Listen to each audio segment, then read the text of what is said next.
You sit in a room. The air is heavy with the familiar hum of conflict. Someone across from you is speaking, raising their voice, performing a script of anger or need that you have memorized over the years. You watch their mouth move. You notice the way the light catches the dust suspended between you. A year ago, your heart would be racing. You would be calculating your defense, preparing your counter-argument, trying desperately to fix the crack in the glass. Today you feel nothing, just a quiet, vast stillness. Your pulse remains steady. You look at them, not as a threat, but as a clock ticking on a wall. You realize you have stopped playing the game. This terrifies the people around you. They look at your calm and call it coldness. They say you have lost your spark, your empathy, your drive. You look in the mirror and wonder if they're right. You trace the lines on your face and ask if you have simply gone numb. If the exhaustion finally won. If you broke. But what if the exact opposite has happened? Let us test this numbness. Let us map the architecture of your indifference. By the time we finish, you will know exactly what has happened to the engine of your life. But what happens when the fixing stops? Carl Jung spent decades dissecting the human mind. He mapped the shadows, the neuroses, the hidden corridors of trauma. He helped people dig through the mud of their past. But late in his life, he observed a final mutation in his patients. A stage he rarely spoke of in public. He called it the Sophia stage, named for divine wisdom. He kept quiet about it because he saw that the world demands noise. The world demands struggle. If you tell a society addicted to the friction of becoming that there is a state of simply being, they will burn you. Jung watched patients who had done the grueling work. They pulled their monsters out of the basement. They stopped bleeding on people who did not cut them. They became whole. And then a strange silence fell over them, a metamorphosis so absolute that their previous identity evaporated. This is not about healing. Healing is a process of repair. This is about mutation. Comfort is the enemy of clarity here. This is about seeing the skeletal structure of reality. Watch a man buy a lottery ticket. Watch his eyes. That brief, dilated flicker of alternate realities. That is hope. It is a survival mechanism. It keeps the prisoner alive in the dark. But it is also a poison. You grew up hoping, you looked at a broken parent, and hoped that one day, if you were good enough, quiet enough, successful enough, they would turn around and truly see you. You looked at a fractured relationship and hoped that the next conversation would be the one that fixed the bridge.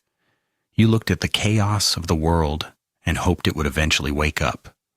Then, on an ordinary Tuesday, you woke up and the hope was gone.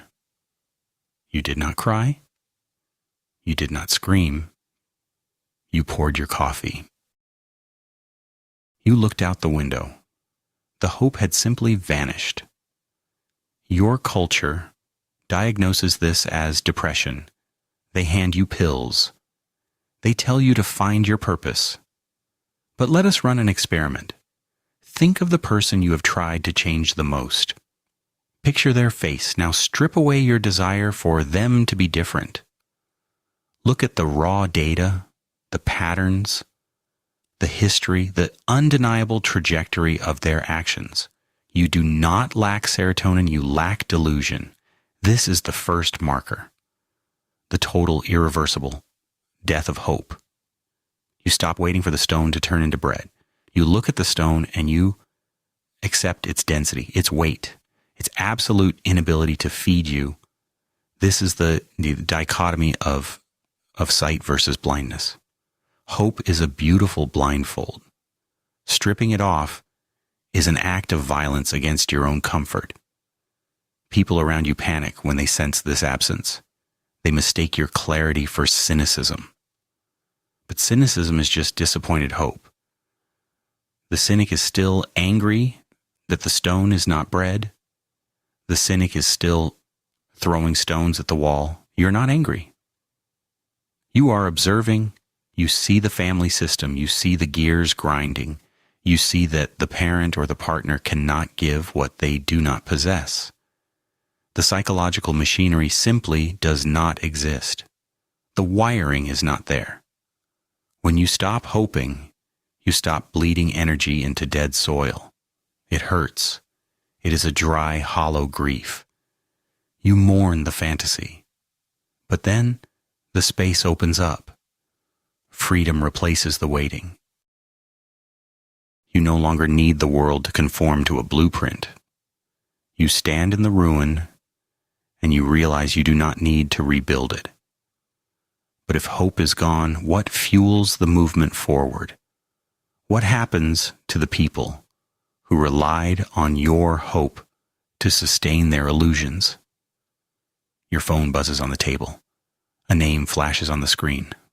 A friend of 10 years, a relative, a colleague. You stare at the glowing letters. In the past, you would answer. You would perform the dance. You would mold your face into the required shape. You would listen to the complaints, offer the expected sympathy, and hang up feeling drained, hollowed out, slightly less alive. Today, you let it ring. The screen goes black. You do not block them out of anger. You do not send a text explaining your boundaries. You simply stop participating. Jung noted this as the second mutation. Radical selectivity. Your social circle does not just shrink, it is decimated. You develop an immune system so severe that it rejects almost everything. Think about the lies you tell to keep people comfortable, the polite laughs, the forced agreements, the shrinking of your own intelligence so you do not intimidate the room.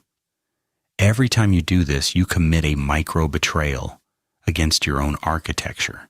You trade your essence for their noise. You let them feed on your energy because you are afraid of the quiet. In the Sophia stage, the capacity for this trade vanishes. You become physically incapable of maintaining a relationship based on obligation. You test the resonance of every interaction.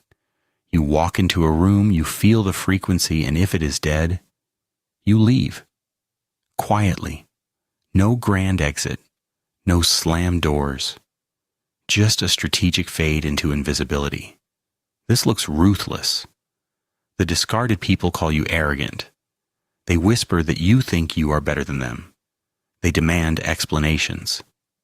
Let them demand. Let us observe the discomfort. You are no longer willing to be a hostage to history. Just because you survived a war with someone does not mean you must live in peace with them. Shared trauma is not a contract for lifelong companionship. This is the standard you now require. Absolute naked truth. You demand to see the machinery behind the face. You demand that the other person is actively dismantling their own illusions. If they are sleeping, you let them sleep, but you will not lie down next to them in the dark. This creates a vast, echoing loneliness. But notice the texture of this isolation. It is not the desperate, clawing loneliness of the abandoned. It is the cold, clean air of a mountain peak. It is the loneliness of rarity. You realize you would rather sit in an empty room for the rest of your life than sit in a crowded room wearing a mask. You choose the void over the performance. But as the crowd thins out, you are left watching the ones who remain, and watching them make mistakes triggers the third shift. A shift that goes against every moral code you were ever taught. You are sitting on a park bench. You watch a child running too fast toward gravel. You know they will fall. You know they will scrape their knees. You tighten your grip on the bench, but you do not shout. They fall, they cry, they learn about gravity. Now transpose this to the adults in your life. Your friend calls you in tears, repeating the exact same destructive relationship cycle for the 5th time. In the past, you would engage. You would offer the blueprint. You would map out the exit strategy. You would pour your hard-earned consciousness into their open wound, trying to accelerate their healing. You wanted to save them. You thought saving them was the highest form of love. Let us be brutally honest. Your desire to save them was a disguised need for control. You wanted to alleviate your own discomfort at watching them suffer. You played God with their timeline. You used their chaos to distract yourself from your own stillness. The Sophia stage strips this away. You lose the missionary impulse. You realize the consciousness is not a currency you can hand out on a street corner. It is a fortress that must be built brick by brick, often in the dark, often in severe pain. When you try to wake someone up before they are ready, you do not enlighten them. You rob them. You steal the friction they need to generate their own heat. Jung called this the wisdom of sovereign development. You look at the friend drowning in their manufactured chaos. You say nothing. You offer no unsolicited advice. When they ask what they should do, you look them in the eye and say, "I trust you to handle it." They will hate you for this. They will accuse you of withholding. They will say you have become callous. They want you to do the heavy lifting of their psychological evolution. They want to borrow your armor because they are too lazy to forge their own. Let them be angry. Let them stumble. This is the dichotomy of sacred neutrality versus psychological colonialism. You stop invading foreign territory to plant your flag of wisdom. You sit at the border, you watch, you offer a glass of water if they ask for it, but you do not build their house. You love them enough to let them face the consequences of their own blindness. It is terrifying to drop the role of the savior. It leaves your hands empty. You have to face the fact that you cannot control the narrative, but empty hands cannot be bound. And the realization that you cannot be bound leads directly to the 4th, most dangerous marker. The mechanics of absolute power through detachment. Let us construct a scenario. A family dinner. The matriarch looks at you across the table. She deploys a weapon she has used for 20 years, a subtle comment about your choices, a heavy sigh, a comparison to a sibling, a calculated drop of guilt, designed to activate your compliance. Watch the deployment of the weapon. Observe the trajectory of the words. Treat it like a physics experiment. In the past, the hook would catch. It would tear into your flesh. You would feel the hot flush of defense, the desperate need to explain, the rising tide of anger or shame. You would engage in the battle, giving them exactly what they wanted, your energy. Today, the hook hits your skin and shatters into dust. You do not fight back. You do not suppress the anger. There is simply no anger to suppress. You look at the matriarch, you see a tired human executing a rusty program. You feel a mild, clinical curiosity. Pass the salt, you say. This is the death of emotional leverage. The manipulator operates by finding the levers in your control room. The lever of guilt. The lever of wanting to be a good person. The lever of fearing abandonment. The lever of social expectation. The Sophia stage is the systematic dismantling of the control room itself. There are no levers left. You do not care if they think you are selfish. You know your own code. You do not care if they threaten to leave. You are already complete in the empty room.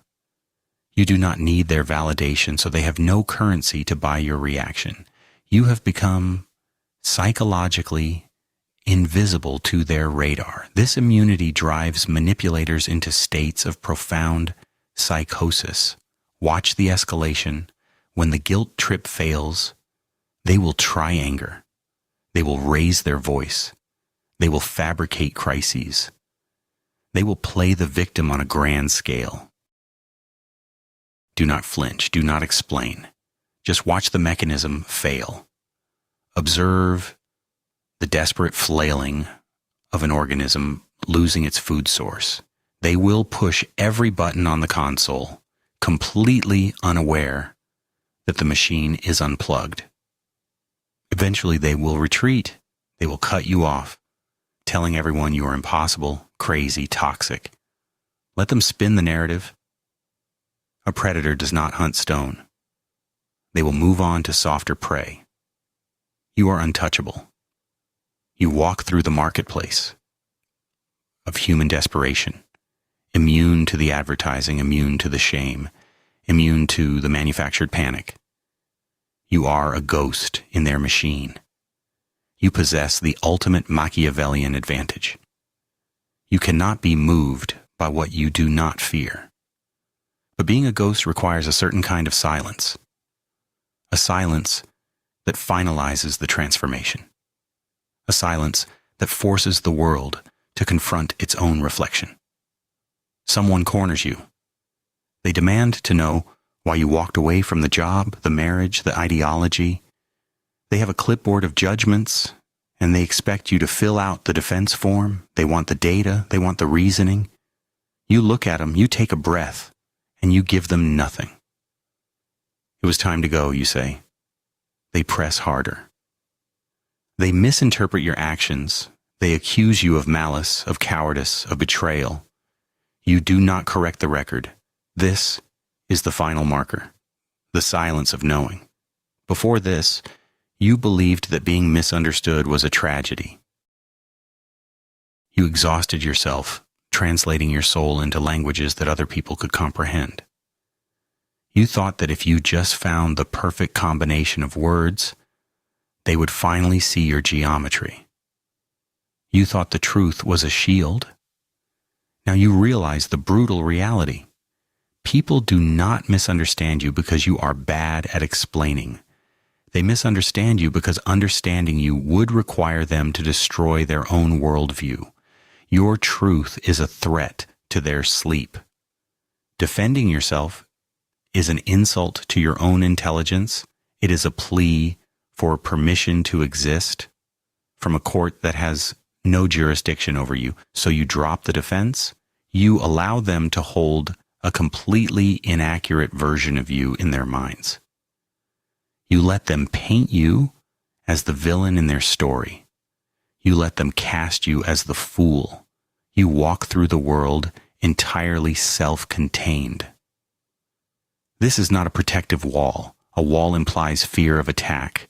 This is a state of psychological impermeability. You are the ocean. You do not explain yourself to a drop of rain. You move with absolute precision. You know why you turn left instead of right. You know the exact weight of your own shadow. And you need absolutely no one to agree with your calculations. You stop performing transparency for people who have not earned access to your internal world. You master the art of being invisible while standing in plain sight. These 5 pillars do not appear overnight. They are not a mood. They are not a phase triggered by reading a book or listening to a lecture. They are the structural collapse of your old operating system. Once the hope dies, it does not resurrect. Once the selectivity sharpens, it does not dull. Once you drop the savior complex, you do not pick it back up. The immunity holds. The silence deepens. Jung called this sovereignty. Look at the word. Sovereign. Ruling without external influence. Most people will fight to their dying breath to avoid this state. They prefer the warm, chaotic mud of codependence. They prefer the noise. They prefer the illusion that they can control the universe if they just worry enough, try enough, explain enough. They trade freedom for the comfort of the cage. You have left the mud.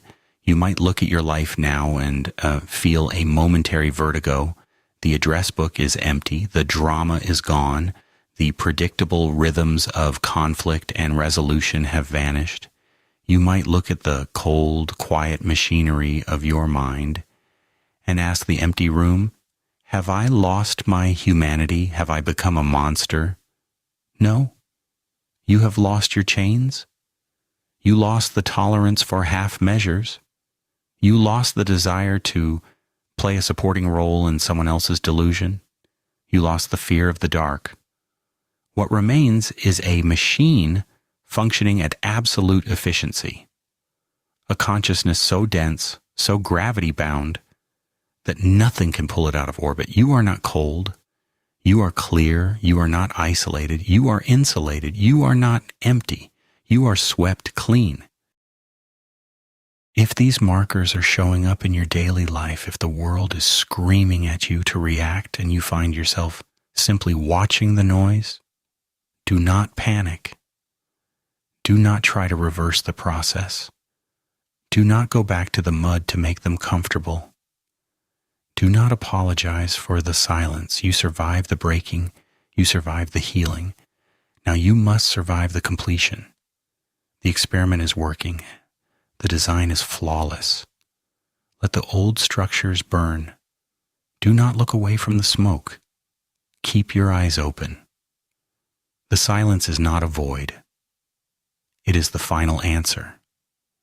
You have stepped out of the noise and into the absolute center of your own power. And if you are still navigating the corridors, if you need a map to verify the coordinates of your own internal architecture, there are tools designed for the excavation. The True Self-Discovery Guide exists for this precise operation. 24 brutal practical reflections inspired by Jungian mechanics. Not to make you feel better, but to make you see clearer. To help you map the liminal space between who you were and who you are becoming. Click below. Initiate the next phase.